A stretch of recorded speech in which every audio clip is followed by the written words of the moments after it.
तो अभी जो मेरे बाल हैं वो उनसे मैं सेटिस्फाइड हूँ अपने रिजल्ट से। आपके हेयर ट्रांसप्लांट की जो जर्नी है, मैं डेफिनेटली श्योर हूँ कि अगर आप 10 क्लिनिक में जाएंगे और उसके बाद यहाँ पर आएंगे तो यहीं से ही शुरू होगी। देख सकते हैं ये मेरे बाल हैं और मैं पहले से ज़्यादा कॉन्फिडेंट हूँ मीटिंग्स में जाना, पार्टीज में जाने में। और मैं QHT से सिर्फ यही कहना चाहूँगा, थैंक यू QHT।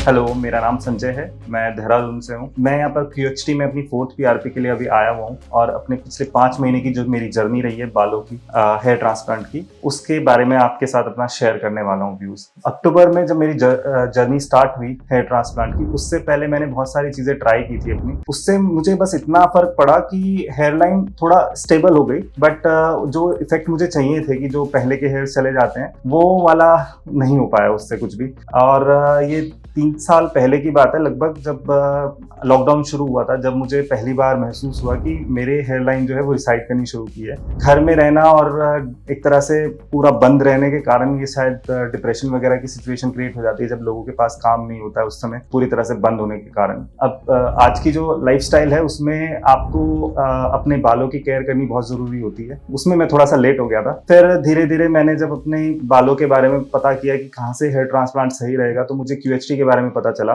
ये मैं पिछले 1.5 साल से QHT के बारे में रिसर्च कर रहा था। फाइनली मैंने अक्टूबर में डिसाइड किया कि अब इसको कर लेना चाहिए हेयर ट्रांसप्लांट को, और मेरा हेयर ट्रांसप्लांट अक्टूबर में हुआ। QHT को चूज करने का मेरे कुछ वजहें थी। मैंने काफी जगह कंसल्ट किया था, इंदौर और चंडीगढ़, बहुत सारी जगहों पे कंसल्ट करने के बाद मैं सेटिस्फाइड नहीं था अंदर से। मैंने QHT के काफी वीडियोस देखे 1.5 साल के दौरान पिछले, और उनमें मैंने रिजल्ट्स को देखा और रिजल्ट्स जो थे वो बहुत अच्छे थे। फिर मैंने यहाँ पर डॉक्टर से बात की और डॉक्टर से बात करने के बाद मैं सेटिस्फाइड था कि यहाँ पर मुझे अपना प्रोसीजर जो है वो करना चाहिए। और फाइनली मैंने अक्टूबर में इस चीज पे काम किया और मैं अक्टूबर में अपना ट्रांसप्लांट कराया। डॉक्टर ने मुझे सब चीजें एक्सप्लेन की थी कि क्या क्या कॉन्सिक्वेंसेज रहेंगे, उसके बाद क्या क्या सिचुएशन रहेगी, आपको क्या क्या करना है। तो बहुत अच्छे से एक्सप्लेन किया गया था कि किस तरह से केयर करनी है पोस्ट ट्रांसप्लांट। डॉक्टर ने जो मुझे पोस्ट सर्जरी के बाद जो इंस्ट्रक्शंस दिए थे, किस तरह से मुझे बालों की केयर करनी है, डाइट को लेके, उन सभी चीजों को मैंने फॉलो किया पिछले 5 महीने में, और मेरे रिजल्ट काफी अच्छे रहे हैं अभी तक। और डॉक्टर ने अभी भी कहा है कि पूरा 1 साल तक आपके रिजल्ट जो है वो डेवलप होते हैं। तो अभी रिजल्ट पूरे नहीं आए पर वो फिर भी बहुत अच्छे हैं। मेरी जो हेयर लाइन थी वो पीछे खिसक चुकी थी, यहाँ पर अगर आप देखेंगे ध्यान से तो ये पूरा लगभग 1 सेंटीमीटर पीछे थी और अभी 1 सेंटीमीटर आगे आ चुकी है। तो अभी जो मेरे बाल हैं वो उनसे मैं सेटिस्फाइड हूँ अपने रिजल्ट से।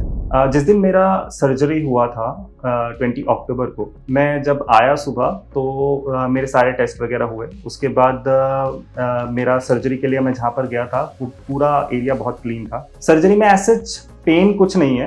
आपको कभी चींटी ने काटा हो तो वैसा ही पेन महसूस होगा, इससे ज्यादा पेन आपको महसूस नहीं होगा। और प्रोसीजर एक ही दिन में मेरा कंप्लीट हुआ था। 2000 ग्राफ्स मुझे लगे थे। हो सकता है किसी को ज्यादा टाइम लगे, उसके ग्राफ्स के ऊपर वो डिपेंड करता है। बाकी पेन इसमें बिल्कुल भी नहीं है सर्जरी में। सर्जरी का प्रोसीजर जो है बहुत ही ईजी है। QHT टेक्निक से मेरा ये जो प्रोसीजर हुआ था वो हुआ था, और बहुत ही सिंपल वे में मैं बोलूँ तो आपको कि पेनलेस सर्जरी है। आपको अगर हेयर फॉल से आप सफर कर रहे हैं तो आपको एक बार ट्राई जरूर करना चाहिए, और QHT क्लिनिक में डॉक्टर से एक बार आपको आके बात जरूर करनी चाहिए। सर्जरी के बाद भी मुझे कोई पेन नहीं हुआ है, स्वेलिंग बिल्कुल भी नहीं थी। एक्चुअली में एक टेप वगैरह लगा दी जाती है डॉक्टर के द्वारा, उसको ध्यान में रखेंगे अगर आप नहीं हटाएंगे तो स्वेलिंग नहीं आती है बिल्कुल भी, और वो 2-3 दिन बाद हटा दी जाती है। जो टेप यहाँ पर लगाई जाती है जिससे स्वेलिंग ना आए, उसको 5 डेज के बाद आप हटा देते हैं, जिससे कि आपका हेड वॉश भी आराम से हो सकता है और स्वेलिंग नहीं आती आपके फेस पे। आफ्टर 3 to 4 डेज आप अपना जो भी रेगुलर वर्क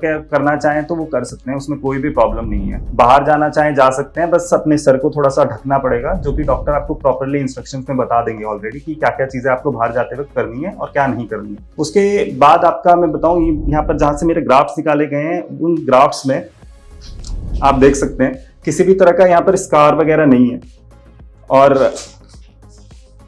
और किसी भी तरह का ग्राफ्ट में स्कार नहीं है मेरे ग्राफ्ट के एरिया में, और ये हील हो चुका है। लगभग 1 महीने के अंदर आप बिल्कुल ठीक हो जाते हैं। यहाँ पर दवाई वगैरह डॉक्टर देते हैं और आप बिल्कुल पूरी तरह से ठीक हो जाते हैं। डॉक्टर्स इसके बाद जब आपका प्रोसीजर कंप्लीट हो जाता है उसके बाद भी लगातार आपको कॉल वगैरह करके आपसे पूछते रहते हैं किसी तरह की प्रॉब्लम तो नहीं है। आपकी फोटोग्राफ्स वगैरह जो है आप मंगा सकते हो, घर बैठे ही डॉक्टर को भेज सकते हो और डॉक्टर आपको इसके बारे में पूरी तरह से बता देंगे कि कुछ भी अगर दिक्कत है तो आप डॉक्टर से कभी भी अपनी बात शेयर कर सकते हैं फोन पे।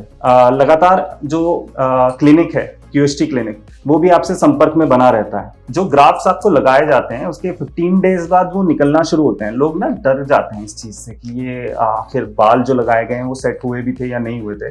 ऐसा नहीं होता है। आपके एक हफ्ते के अंदर जो बाल होते हैं वो बिल्कुल जड़ उनकी वहां पर हो चुकी होती है, बट ये इसको शेडिंग फेज बोलते हैं। जो आपके यहाँ पर बाल लगाए गए होंगे वो लगभग धीरे धीरे करके बाहर निकल जाते हैं। शेडिंग फेज में लोग घबरा जाते हैं, घबराने की कोई जरूरत नहीं है। आपकी जड़ें जो है वो अंदर बिल्कुल सुरक्षित हैं, आपको टेंशन लेने की जरूरत नहीं है। अगर फिर भी थोड़ा सा आपको घबराहट है तो आप डॉक्टर से इसके बारे में डिस्कस कर सकते हैं। ये लगभग 3 महीने तक आपका शेडिंग फेज रहता है। 3 महीने के बाद आपकी जो नेचुरल ग्रोथ है बालों की वो शुरू हो जाती है। इस तरह से आपके ये जो बाल हैं अभी, जैसे मेरे बाल आप देख सकते हैं, ऐसे ही बाल आपके आने शुरू हो जाते हैं धीरे धीरे। मैंने QST में आने से पहले मैंने अभी बताया जैसे कि इंदौर, चंडीगढ़, बहुत सारे क्लिनिक्स में बात की और उसके बाद QST में लास्ट में बात की है। मैं आपको इतना कह सकता हूँ कि QST क्लिनिक जो है वो काफी अफोर्डेबल है, इनकी प्राइसेस बहुत अच्छी हैं और रिजल्ट बहुत ही अच्छे हैं। डॉक्टर्स लगातार आपसे बात करते हैं, आपको हर चीज के बारे में अच्छे से समझाते हैं। तो ओवरऑल मेरा एक्सपीरियंस जो मैं कहूँ QST क्लिनिक में वो बहुत ही अच्छा रहा है। मैं ये कह सकता हूँ कि आपको अगर कहीं भी जाना है तो एक बार QST क्लिनिक में जरूर आना चाहिए।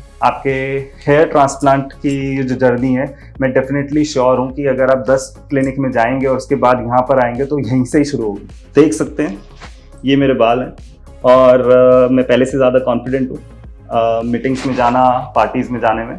और मैं QST से सिर्फ यही कहना चाहूँगा, थैंक यू QST।